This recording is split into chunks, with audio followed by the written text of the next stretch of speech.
Kan Bu, Jihan di sini ingin bertanya beberapa pertanyaan. Nah, Iya. yang pertama itu tentang kultur sekolah.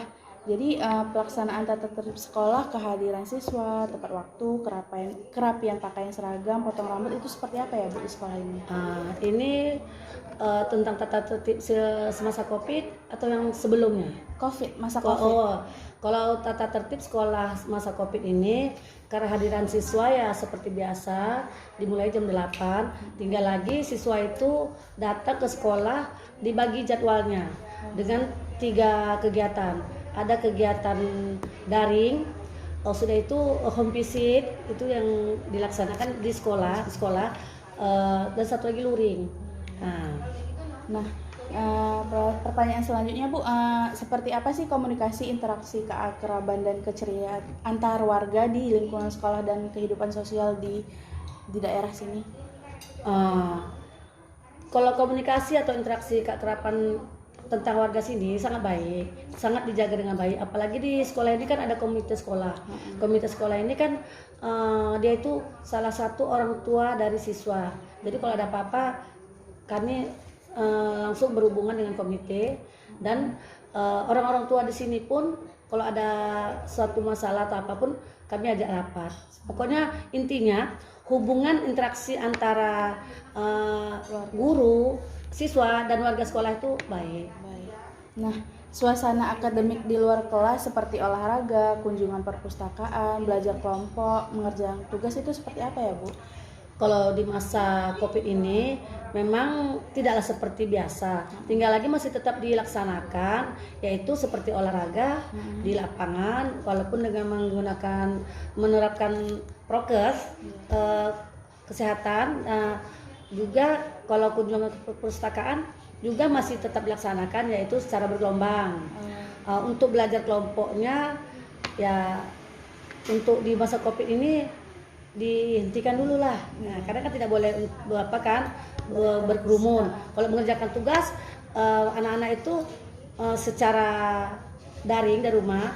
Kalau di sekolah udah dijelaskan materi walaupun tidak lama, selebihnya kerjakan tugas di rumah, lalu mereka mengantarkannya ke sekolah. Bagi kelas rendah kadang orang tuanya, kalau kelas tinggi anak itu langsung. Terus aktivitas non akademik dan suasana ekstrakurikuler seperti majalah dinding, pramuka, PMR, pembinaan bakat dan sebagainya itu kayak mana ya Bu di sini?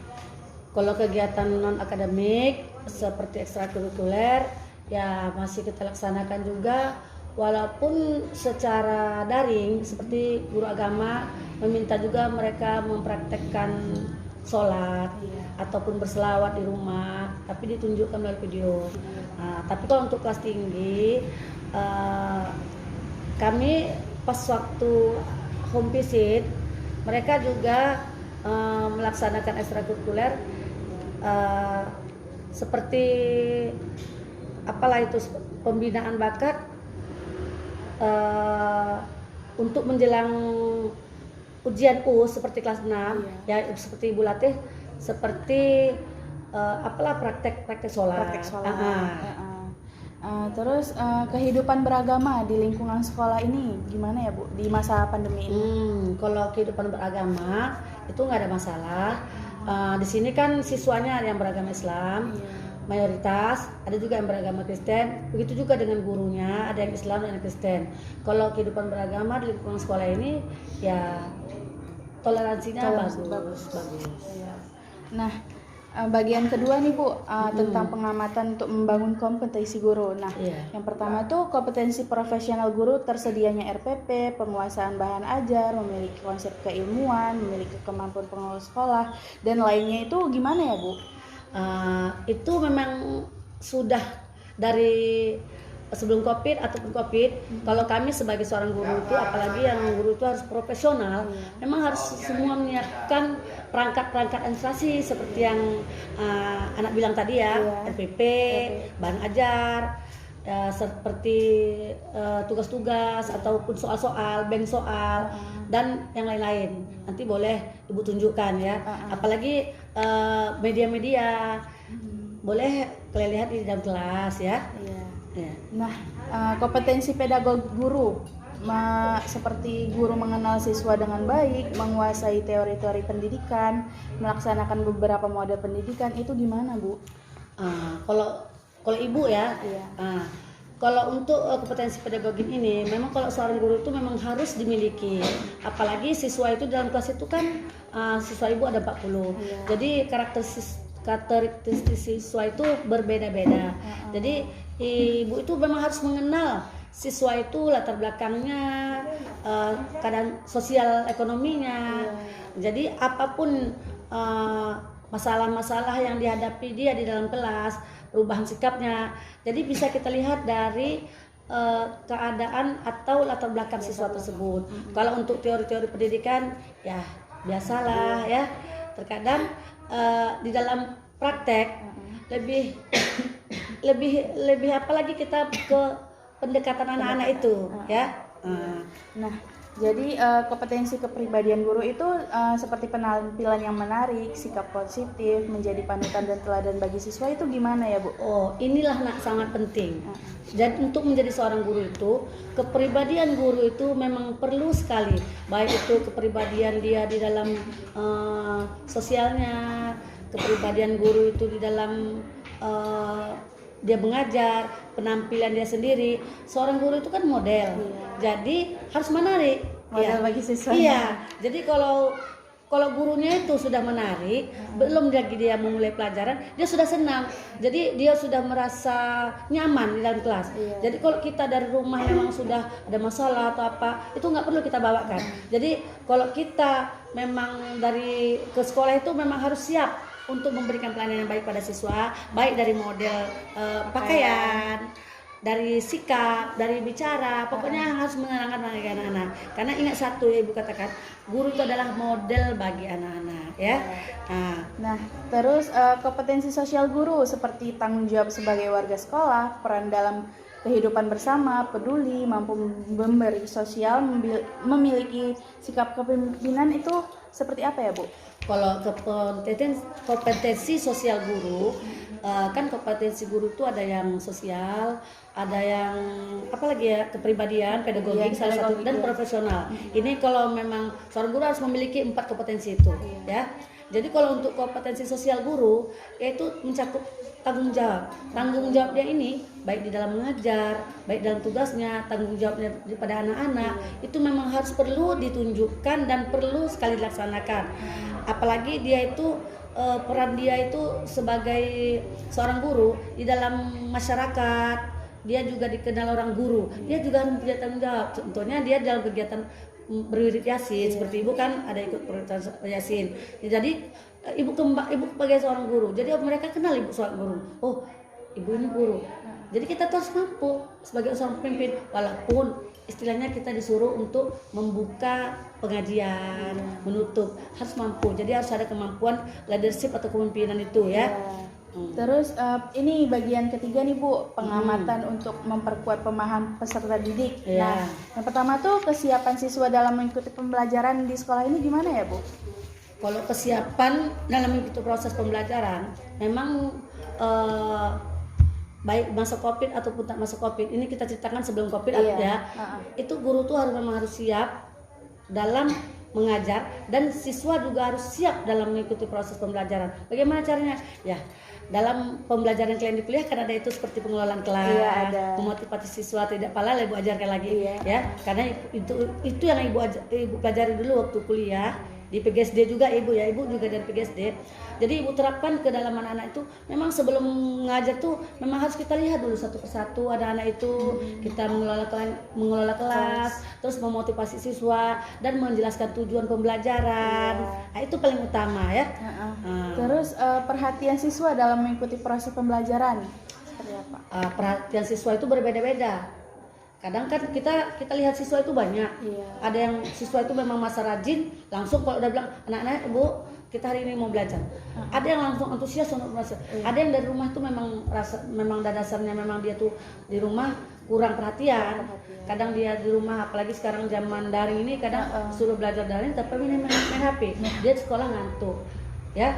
Jadi untuk memotivasi perhatian tadi, disitulah kita buat dulu pembelajaran yang menarik.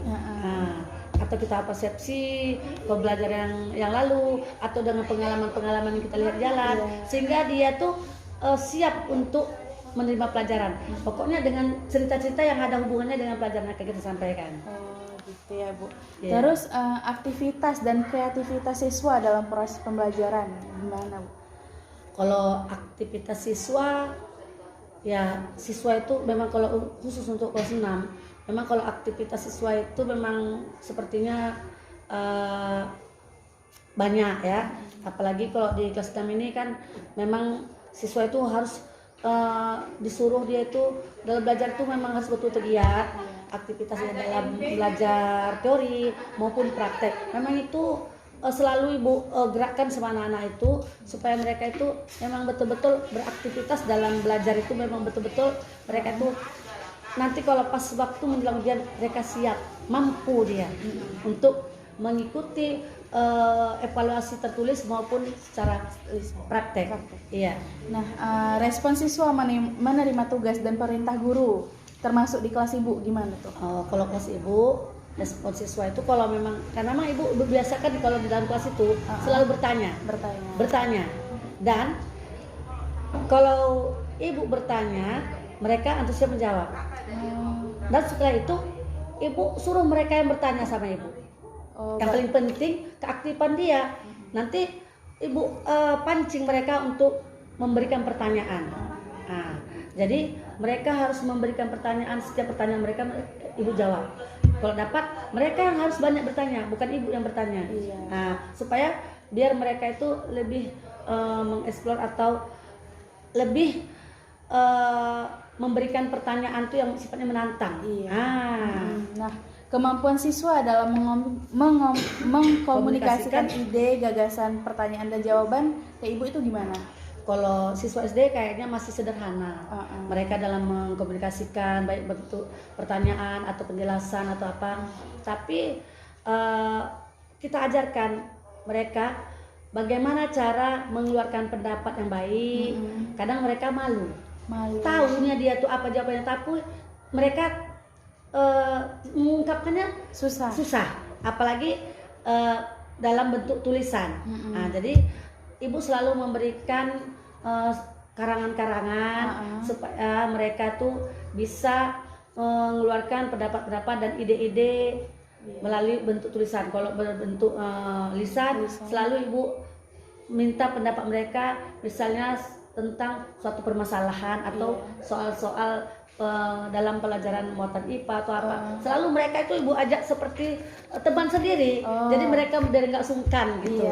Tapi jangan mereka salah kita salahkan. Biarkan aja apa aja yang dijawab mereka, biarkan aja. Itulah ide yang dari hati dia atau dalam pikiran dia. Tapi selanjutnya baru kita betulkan. Nak begini nak, oleh yang lebih baiknya nak.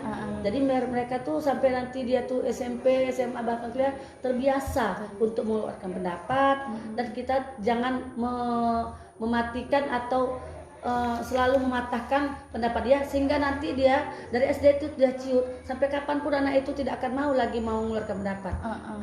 Itulah perlunya pendekatan kita terhadap siswa tadi ya. Nah, jadi kemampuan siswa melakukan kerjasama tim dalam mengerjakan tugas akademik dan non akademik itu gimana, Bu? Nah, kalau di K13 ini kan sudah dibagi kelompok. Jadi mereka ada kelompok-kelompoknya. Ibu buatlah menjadi 6 kelompok ya kan. Jadi kalau memang ada penugasan ya di kelompok mereka itu baik di sekolah maupun nanti kalau di rumah, kelompok itu akan bekerja sama untuk mengerjakan tugas akademik. Kalau non akademik pun ya seperti tugas-tugas ekstrakurikuler, mereka dengan kelompoknya itu. Jadi tidak susah lagi Ibu. Kerja sama lagi. Iya. Nah, terus bagian selanjutnya nih Bu, pengamatan tentang proses belajar siswa. Nah, yang pertama, siswa siap mengikuti proses pembelajaran nggak, Bu? Kalau siswa itu ya siap, harus siap. Ya kalau namanya udah dalam kelas belajar, ya harus siap. Kalau dia nggak siap, itu jadi pertanyaan kita. Kenapa dia nggak siap? Sakitkah? Ada masalahkah? Nah, itu nanti kita tersendiri kita masukkan dalam ada istilahnya kami buku BP. Kalau di guru kan kita guru ini kalau SD tidak ada guru BP tersendiri. Guru kelas itulah menjadi guru BP. Walinya. Nanti habis jam pelajaran Kita tanya, wah dari tadi kok yang lain istirahat, kita tanya, tadi ada masalah apa ya? Kok kayaknya hari ini ibu tengok kok beda kali. Iya. Nah itu perlunya. Terus siswa memahami penjelasan materi dan guru itu gimana Bu di kelas Ibu? Kalau di kelas ibu, kalau dia dari mana kita lihat dia bisa memahami. Kalau ibu kasih umpan balik sebelum ibu kasih evaluasi, ibu tanya kembali apa yang udah ibu jelaskan tadi. Sebelum ibu menutup penjelasan ibu, kan ada ibu membuat kesimpulan, dan disitulah ibu tanya lagi kembali apa yang ibu jelaskan tadi. Kalau kira-kira memang sudah paham dari jawaban-jawaban mereka, ibu baru memberikan evaluasi. Dari evaluasi itu kenapa secara tertulis dan ada nilai prestasinya. Nah, ya, siswa mengajukan pertanyaan yang menantang nggak Bu di kelas Ibu? Kalau di kelas ibu tidak semua, Nggak tapi semua, ada beberapa orang yang biasanya itu yang dapat ranking. Bahkan ada siswa itu memang orangnya terlalu kritis. Jadi kita sebagai seorang guru tuh, anak-anak itu kritis, jangan kita marahi atau apa. Itulah yang bagus. Kita kasih jawaban yang istilahnya dia puas. Kalau memang kita tidak bisa menjawabnya, kita bilang sama dia, nanti kita cari sama-sama ya nak, tapi bakalan ibu jawab pertanyaanmu itu. Tapi jangan kita salahkan, jangan kita matikan apa dia tadi semangat dia. Sampai kapanpun dia kan nggak mau lagi memberikan pertanyaan menantang. Gitu. Terus siswa memahami hubungan antara materi pembelajaran dalam kehidupan sehari-hari itu gimana Bu? Kalau memahami materi dalam kehidupan sehari-hari itu biasanya kalau ibu memberikan pembelajaran itu selalu ibu mengkaitkan dengan kehidupan sehari-hari. Contoh-contohnya itu ibu nggak terlalu jauh. Contohnya pengalaman dia di rumah, dengan tentang lingkungan. Bahkan kalau perlu ibu ajak aja mereka keluar. Bawa aja keluar. Istilahnya itu ada tuh pembelajaran apa itu ya namanya, pembelajaran di luar lah. Ada istilahnya tuh. Kami bawa aja di luar. Bahkan orang itu lebih senang. Diajak ke lingkungan, misalnya meneliti daun, melihat-lihat pohon-pohon yang mana jenis-jenis yang daunnya yang seperti menjari atau segala macam, mana yang sifatnya tunas, mana yang sifatnya umbi-umbian, ibu bawa aja. Selebihnya besok mereka bisa meneliti di rumah, ada nggak benda itu di rumah dia, bawa ke sekolah, teliti sama-sama. Gitu. Terus siswa dapat menggunakan sumber belajar untuk memahami materi nggak Bu? Maksudnya, ulang sekali lagi. Siswa dapat menggunakan sumber belajar untuk memahami materi. Sumber belajar itu kan banyak, ya. Ada dari buku, referensi, bahkan kadang ibu suruh juga kita harus kaya akan referensi. Tidak mesti buku yang ada di kelas itu aja. Bahkan kalau ibu suruh mereka mencari dari internet, ya. Apalagi sekarang mulai ada internet, semuanya ada. Buku-buku apa saja, buku dari tahun-tahun yang lalu atau apa, pokoknya yang berhubungan dengan materi itu boleh kita pelajari. Bahkan mereka sangat senang. Jadi kamu jangan pakai yang lain, harus itu. Tidak, kalau ibu orangnya sistemnya bebas, anak-anak itu berkreasi, bebas anak-anak itu berkarya, bebas mereka mencari. Yang penting intinya tidak lari dari tujuan pembelajaran. Nah, siswa terlibat dalam proses pembelajaran nggak Bu? Ya, terlibat ya. Siswa terlibat dalam pembelajaran. Pasti itu. Pasti. Terus siswa dapat mengikuti tes lisan atau tertulis dengan baik nggak Bu? Kalau dengan baik itu ya, tetapi tidak semua, ya. Kan kalau penilaian itu kan dia kalau udah 70% dianggap guru tuh udah memang berhasil. Tetapi kalau yang mampu itu memang masih di bawah 50%, berarti kita tuh belum berhasil. Itulah kita adakan lagi namanya perbaikan dan remedial. Ya, ada istilahnya perbaikan. Pengayaan dan perbaikan. Jadi kalau pengayaan itu setelah mereka nilainya bagus, kita kayakan akan materi, ya. Tapi kalau perbaikan ya harus kita perbaiki, kita ulangi lagi. Jadi kalau memang sekitarnya 5 orang yang belum mampu, itu kita remedial aja. Berarti guru tuh udah berhasil. Ya. Terus gini Bu, siswa merasa dilibatkan nggak dalam menyusun rangkuman hasil pembelajaran yang Ibu kasih? Iya, itu memang mereka memang ibu suruh duluan. Kalau ya kita kan memang udah tahu. Coba anak-anak ibu. Jadi apa tadi kesimpulan pembelajaran ibu? Kalau memang dia tahu, walaupun tidak pas sekali, berarti menyimak pembelajaran ibu. Lalu ibu akan rangkum dengan yang sebenarnya, ibu susun yang sebenarnya. Ya, memang kalau anak-anak nggak mungkin sempurna. Tetapi kalau memang bisa mereka merangkum materi pembelajaran dijelaskan tadi, berarti mereka tuh menyimak. Bahkan ibu selalu mengapakan mereka selalu membuat ringkasan materi Yang kayak seperti sebelumnya yang Ibu bilang tadi ya? meringkas. Istilahnya mereka itu jadi tidak monoton aja mendengarkan penjelasan ibu. Iya betul. Nah terus siswa mendapat motivasi untuk belajar lebih lanjut nggak Bu? Kalau motivasi belajar lebih lanjut, terkadang tidak pun dari kelas. Bagaimana motivasi siswa itu selain dari dalam kelas? Ya, kalau di rumah, coba ibu beri tugas dengan sifatnya mencari, membuat clipping, mencari bahan dari internet. Dari internet tadi telah dapat ibu kasih misalnya situsnya. Nah, dari yang kalian dapat tadi, lalu kalian cari inti pokok yang penting-penting. Jadi sehingga apa yang mereka print tadi tidak diletakkan begitu saja, kan banyak tadi tuh. Apa inti pokok? Pindahkan dalam bentuk double folio. Nggak usah banyak-banyak.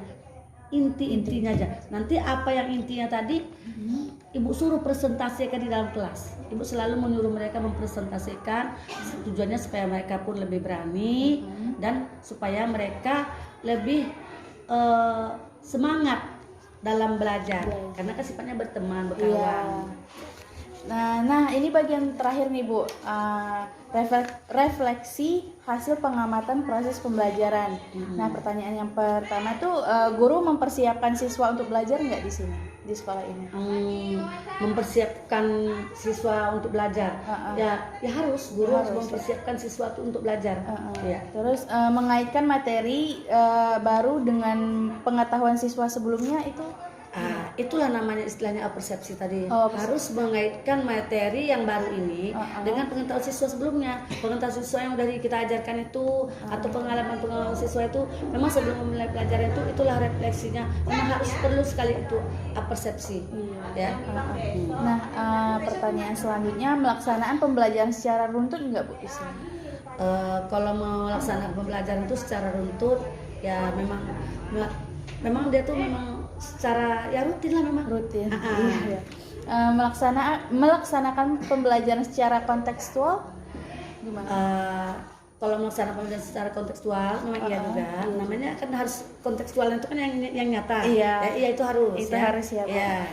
Terus memanfaatkan sumber belajar dalam pembelajaran itu? Memanfaatkan sumber belajar, memang harus memanfaatkan sumber belajar apa saja yang ada, baik itu sifatnya media, fasilitas yang ada di sekolah, buku-buku referensi. Memang itu harus dalam proses pembelajaran, memang harus mereka itu sifatnya yang konkret. Iya. Nah, melibatkan peserta didik dalam proses pembelajaran itu? Iya, memang harus ya kan. Kita gurunya belajar sendiri. Seperti daring ini nggak terkadang kan ada ibu buat video. Ibu yang nggak melibatkan. Namanya udah keadaan COVID ya, suasana COVID kan. Ya ibu buat videonya itu kan sendiri. Kayak mana ibu mau melibatkan siswa ibu, mereka yang melihat video ibu. Nah, pertanyaan selanjutnya Ibu, menggunakan bahasa lisan jelas dan lancar nggak Bu? Itu harus ya. Guru dan siswa. Kalau menjadi seorang guru itu kita tuh kalau mengeluarkan suara atau menjelaskan itu bahasa lisan kita harus jelas. Vokal kita jelas dan harus memenuhi suatu ruangan itu. Nggak usah kita malu-malu keluarkan. Jadi dengan suara kita tadi anak-anak itu tercengang melihat kita. Kalau ibu kayak gitu memang harus suara ibu tuh jelas, vokal. Jangan suara dia lebih vokal daripada kita. Terakhir kita tak didengarkan, harus jelas dan lancar ya. Terus memberikan tes lisan atau tulisan itu pasti ya Kak? Iya pasti.